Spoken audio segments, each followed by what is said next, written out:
Hello everyone. Today in this lesson we're going to learn a little bit about simple past, past continuous, and past perfect. As you saw in the first self-study guide I shared with you, you have three important topics in the past tense you need to review. And I'm pretty sure that you know most of the forms and the rules in order to make sentences in simple past and past continuous. However, I think it's very important that we go over the basic and important rules in order to make sentences in past perfect. Through the revision in the first self-study guide, I could see that some of you had some trouble to understand the difference between simple past and past perfect. I can see that you can also know how to use past continuous when you already have the context. But how do you make the sentences and how do you make sure that you understand what you are writing and that you understand the overlapping of the actions? So I prepared this video in order to make you review some of these common and simple rules that you need to follow, and so that you see some examples that can help you catch up. So if you're ready, we start. Let me share my screen and I'll show you the presentation I prepped for you. All right. And there we go. Wait a minute. And here we are. Okay, it's a review of the simple past, as I was telling you, the past progressive and the past perfect tenses. Some rules, the form. Remember that we always in class, I always ask you the what, why, where, when, and the how of every single tense in English. Why is it important that we review the possible causes of using a tense, and why is it important to know the rules? Well, because we're going to be pretty sure about what we're doing, and we will also know how to make verses between one tense and the other. It is not important just because of a text. It's important for you to know how to use it and not to make mistakes. And it's mandatory that you don't speak or write having a lot of trouble to understand what the difference between one tense and the other one is. I know that we don't really come up with rules when we talk, but we need to follow rules when we write. So that's why I prepared the video for you to be more sure or to be assured and certain about what you're doing while you're writing, and when you're prompting an answer in which you know that both tenses, simple past and past perfect, might be implied. And to know exactly when to use past progressive. So we're going to start with the first one, which is the simplest, the simple past. What is a simple past? It's a very easy tense to use. You know the form.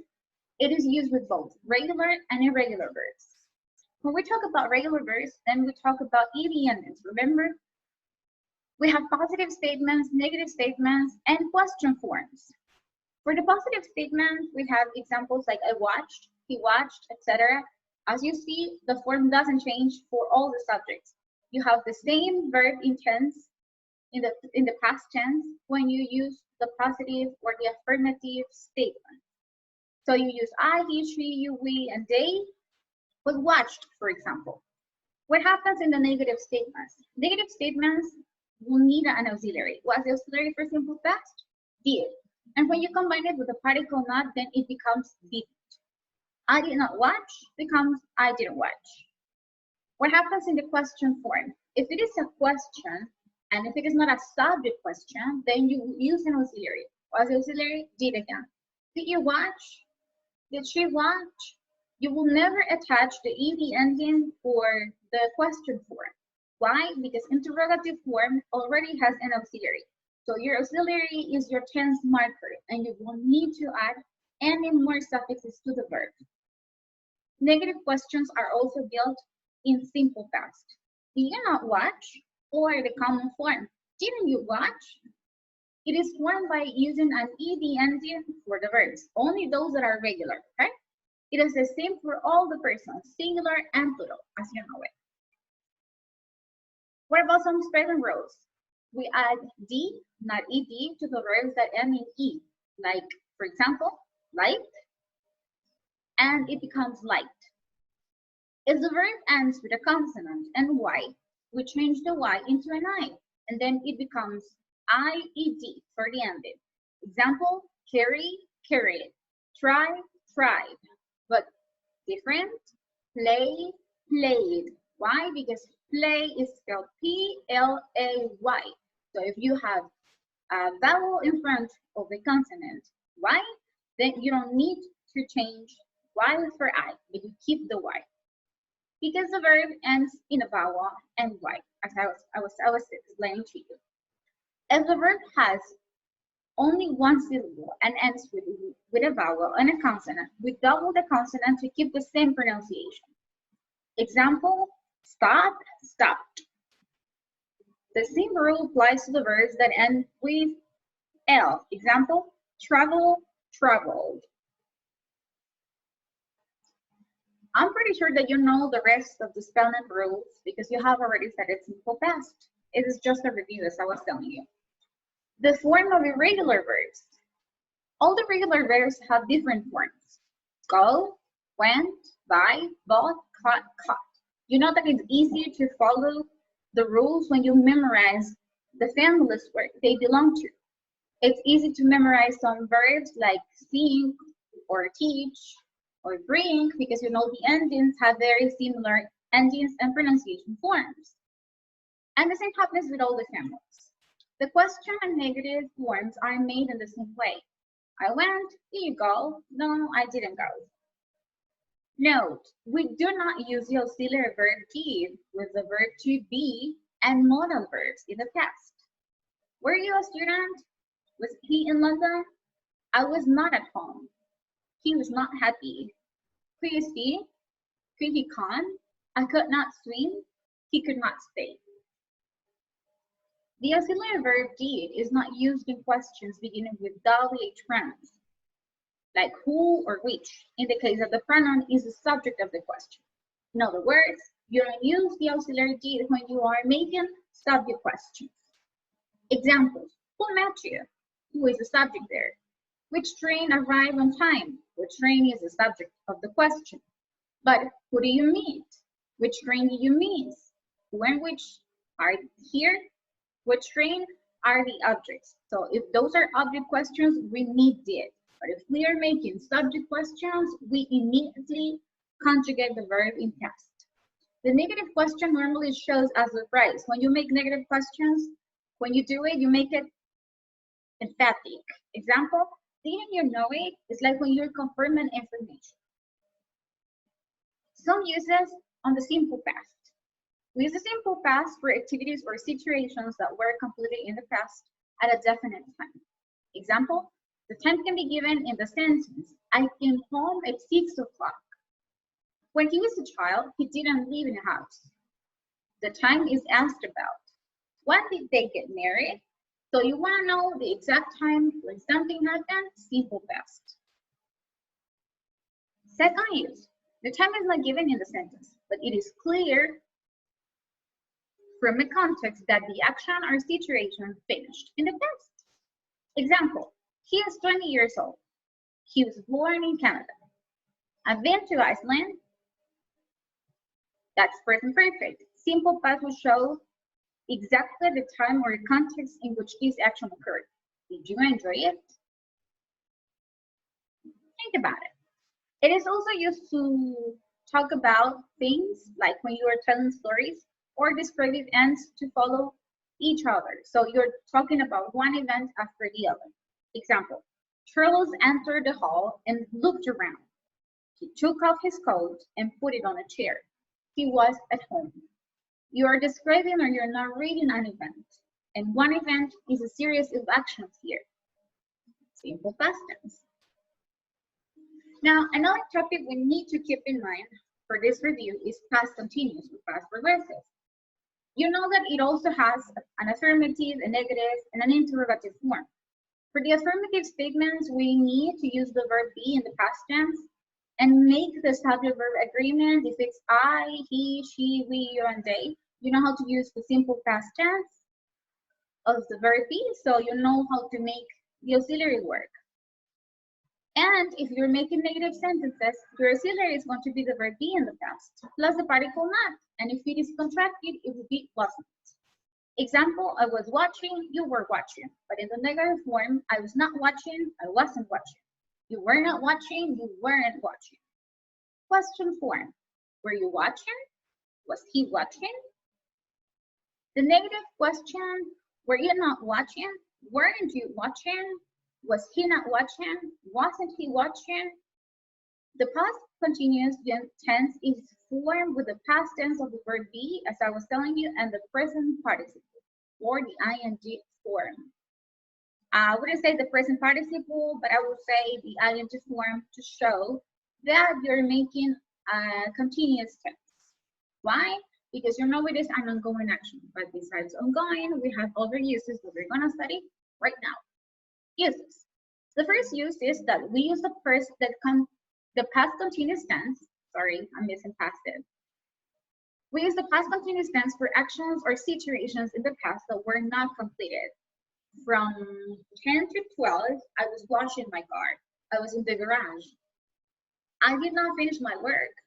It was in progress. I started before 10 and finished after 12. The sun was setting, the beach was changing its colors. I'm talking about an action that was taking place, but it was not finished. The sun was still in the sky when I was watching it. Something was happening at that moment, but the action didn't finish. It started in the past, but it didn't end. Compare this sentence with the past tense, which is used for completed activities. From 10 to 12, I washed my car. I finished my work because I started at 10 and finished at 12. Finally, the sun set. It was all dark and we did not see the beach anymore. The sun completely disappeared. You see the contrast? A definite action, something that has in the past, that is already over, simple past. Something that was ongoing but didn't finish, uncompleted, that is past continuous. We also have another use. We use it for continuous or interrupted activities. If the action is interrupted, something is done in more intervals, or we did more things one after another. We must use the simple past to overlap the action as well. Example, Tom was watching TV on Sunday. Tom watched TV in the morning and then in the evening. Yesterday, I was working in the garden. Yesterday, I worked in the garden and on my house. Sometimes we use these sentences to talk, for example, about one action that was taking place and suddenly another action interrupted. For example, I was recording this video when my cat started moving. Or you can say I was talking on the phone when I saw the tap was open.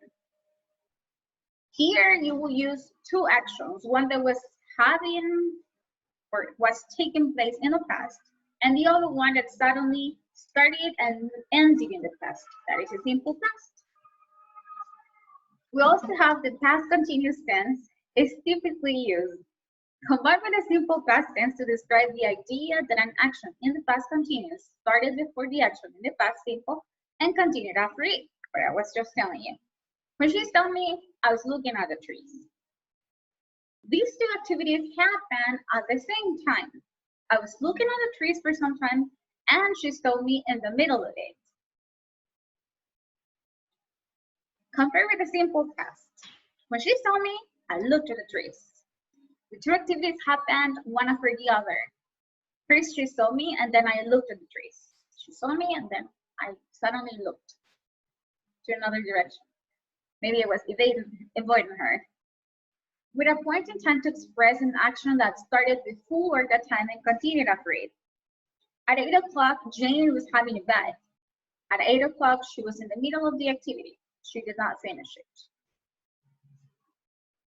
We also use it with a point in time to express an action that started before that time and continued after it. Example, at 8 o'clock, Jane was having a bath. At 8 o'clock, she was in the middle of the activity, but she did not finish it. To describe a situation, well, the past simple is used to tell a story. The sun was shining. Jack and Jill were lying on the beach. Jack was reading a book and Jill was sleeping. All of a sudden, Jack raised his head. Jill woke up. something happened. For incomplete activities in contrast with the past simple, which is used for completed activities. I was reading a book yesterday and today I'm going to continue. I read a book yesterday, I can lend it to you now. Do you see the contrast? Incomplete activities that happened in the past and can be also used the same way with the simple past. But when you use the past continuous or the past progressive, your emphasis is in the non-completion of the activities. You didn't finish. I was reading a book yesterday, and today I'm going to continue. It means I couldn't finish the activity. I read the book yesterday. I can lend it to you now. I read the book yesterday. I finished it, and now I can lend it to you. See the difference? The past continuous can be used instead of the simple past tense to show a more casual action. Example, I was talking to my neighbor yesterday. We had a nice chat. I did not do it on purpose. We just met on the street. We ran into each other, we bumped into each other, and we saw each other and started talking. While the other one explains a different opinion. I talked to my neighbor yesterday, and he promised to help me. I did it on purpose. I needed to ask him for help. I was looking for a favor, so I, not accidentally, but on purpose, ran into my neighbor. Now, we have already established the difference between simple past and past continuous. What happens now when we want to talk about the past perfect simple? The past perfect we have studied in class. We have a form for this one, and it is really important that you keep in mind that we have an auxiliary verb for all the tenses. For all the persons, for I, you, he, she, we, you, they, all the pronoun forms, and all the forms in English, either singular or plural, we will use the auxiliary verb have, because it is past perfect. Then we will use a past participle form, which is going to be either an ed ending or an irregular form of it. And you have some examples here. I had done, I had not done, I hadn't done, had I not done, hadn't I done. These are, in summary, the forms of the past perfect tense. Affirmative, negative, interrogative, negative interrogative, and so forth. What are the uses of past perfect? We use the past perfect tense to make it clear that an action was completed before another action in the past. You have an example here. The doorbell rang at last. I had been in the room since breakfast. The bell rang at noon. I came in the morning. Before that, when I arrived there, Sarah had already left. I arrived after lunch. Sarah went before lunch. I was so hungry. I had not eaten anything since the morning. It was late at night. You see, the first use in the simple past perfect form is to make it clear that an action was completed before another action in the past. One happened first, one happened next.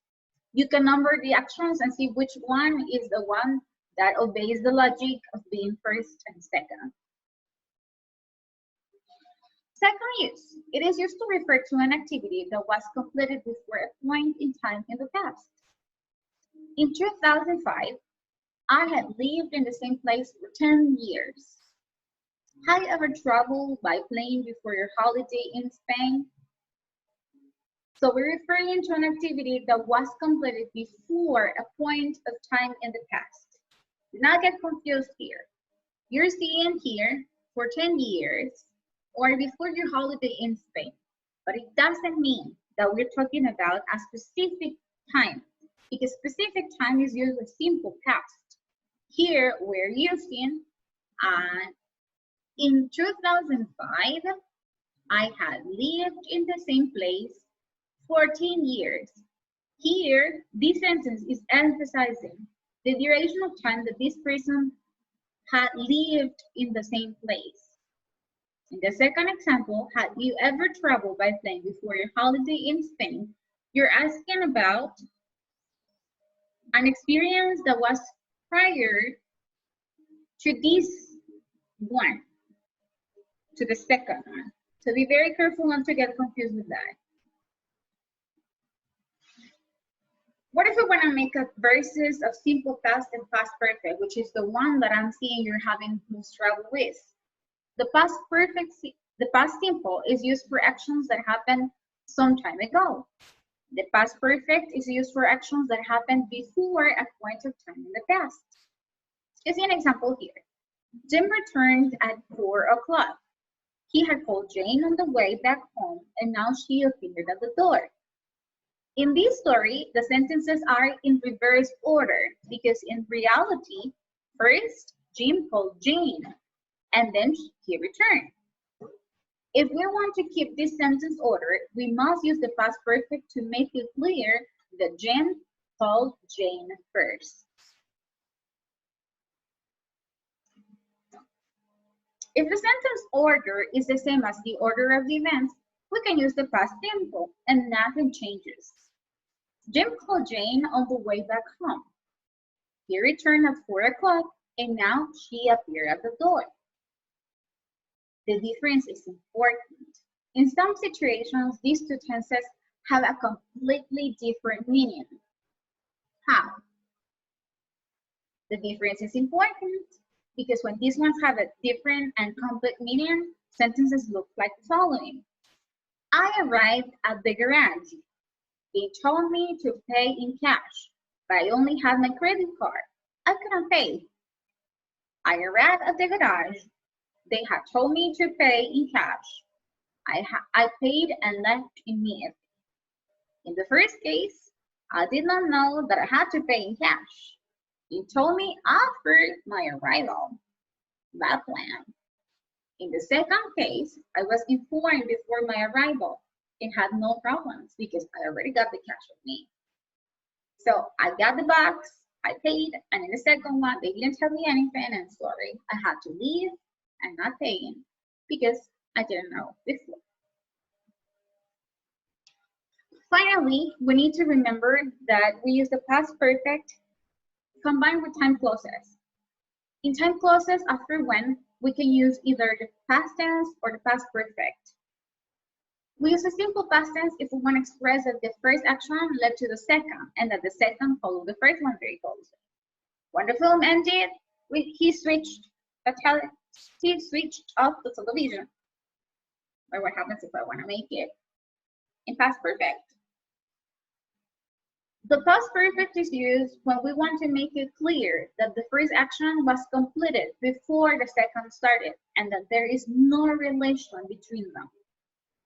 When she had washed the dishes, she had a cup of tea. There's a comma missing right here between dishes and she. When she had washed the dishes, comma, she had a cup of tea. First, she washed the dishes and then she got the cup of tea, but she didn't do it before finishing with dishes. When she washed the dishes, she put the plates in the cupboard. What's the difference? That she washed the dishes and then she put them in the cupboard. Two actions that happen simultaneously. Same importance, same time of completion, two actions that ended in the past.